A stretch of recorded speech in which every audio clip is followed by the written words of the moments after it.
Chelsea is really causing a whole lot in the transfer window. They are causing problem for Barcelona and they are also causing problem for Manchester City. I know you'll be asking me, which type of problem, Mr. Peter? How is Chelsea causing problem for Barca and Man City?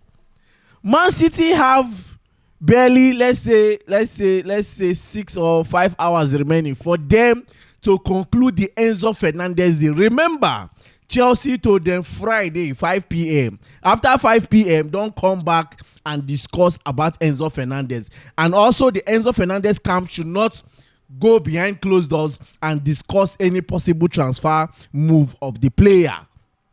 You understand? So Man City is on a hot seat. And let me tell you how it affects Barca. Barca are planning on submitting a new bid.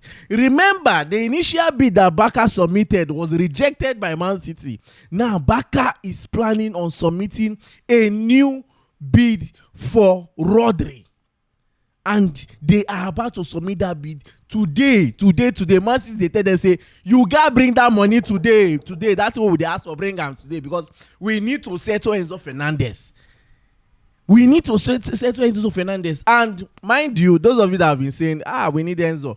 Fine, we need Enzo, but come to think of it, don't you know that behind the scene, now the player to one move, the player want make the move too.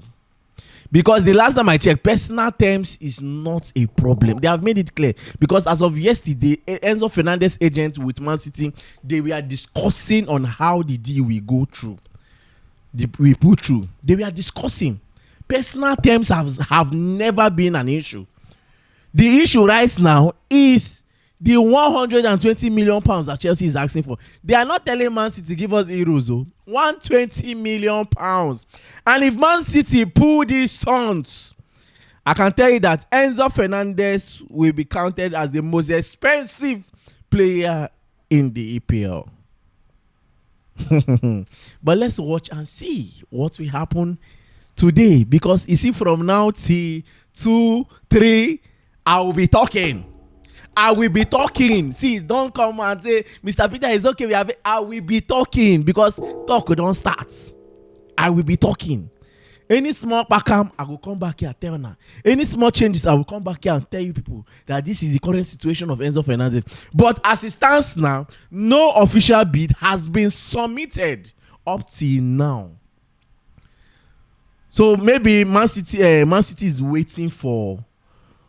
They are waiting for Barca. And also, according to this rumor that I'm hearing right now from Transfer News, they say that Tottenham have submitted a bid of 85 million pounds for Seville of Manchester City. When I saw this rumor, I said, waiting, what is happening to? What is up? Man City, you want to use today to sell your players that you were stressing clubs to come and buy?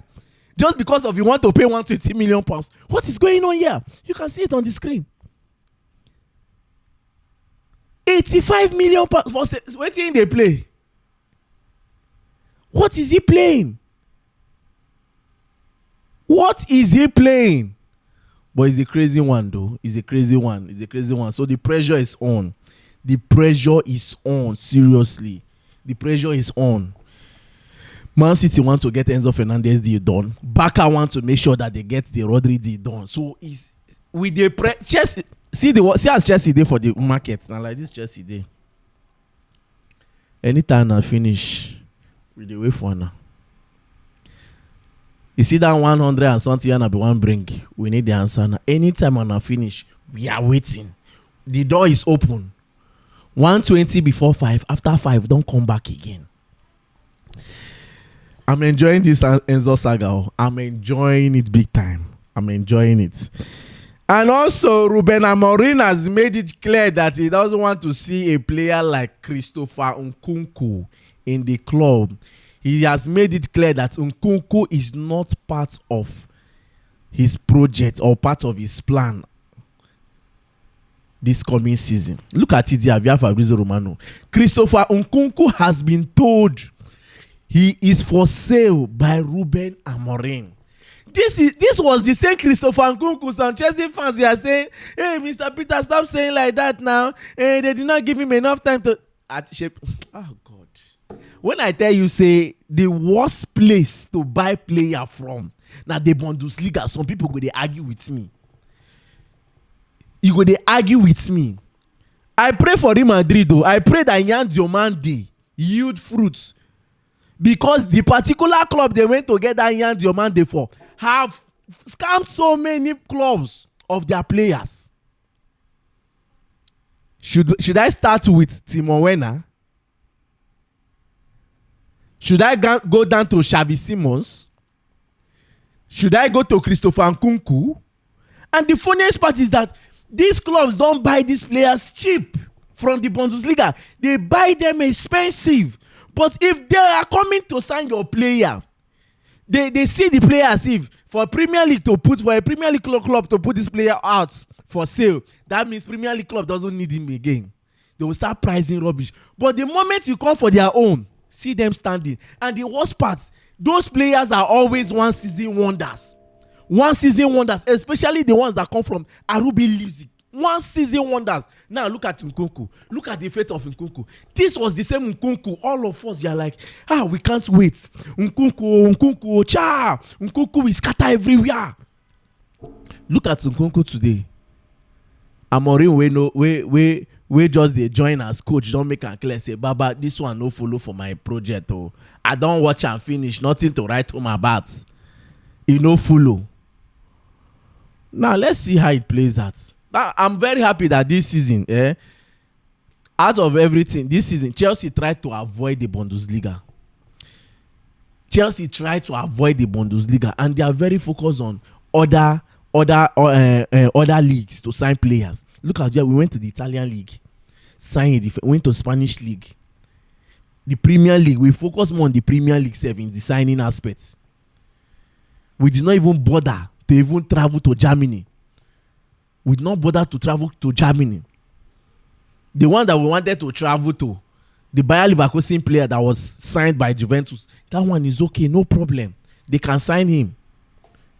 I'm very happy that Chelsea did not visit Bundesliga. I'm very, very happy for that. I did been Chelsea visit Bundesliga and they say they end up visiting.